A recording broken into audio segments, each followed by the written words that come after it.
Imagine a killer who doesn't flee the scene. Imagine a killer who moves in. In late March of 1922, on the isolated German farmstead of Hinterkaifeck, an unnerving chill had settled long before the murders. The Gruber family spoke of slow, heavy footsteps echoing from the attic at night.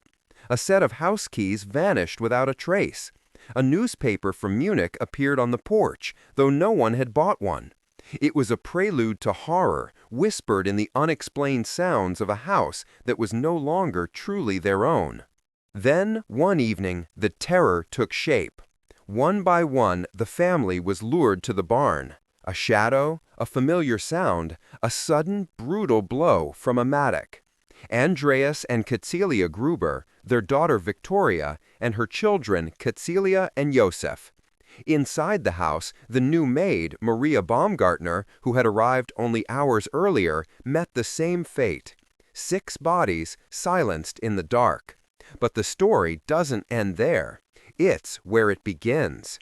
Because after the killing was done, someone stayed. For the next several days, the farm appeared to be alive. Neighbors saw smoke rising from the chimney. The cattle were fed and milked each morning, their stalls kept clean so their cries wouldn't draw attention.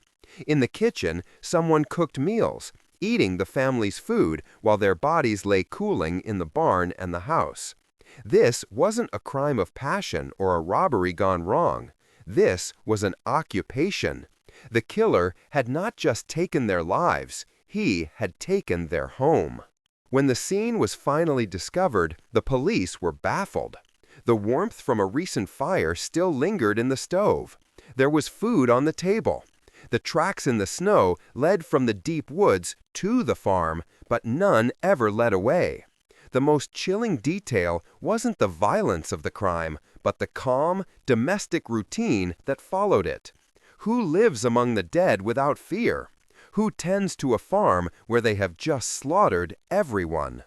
The case grew cold, hardening into a dark legend. The farm was eventually torn down, as if to erase the stain. The victims' skulls were sent to clairvoyants for study, only to be lost during the chaos of war. No one was ever charged. The mystery of Hinterkaifeck exposes a terrifying truth. The greatest threat isn't always the stranger at the door. Sometimes they're already inside, listening from the attic, waiting to fold themselves into your life, waiting to take your place.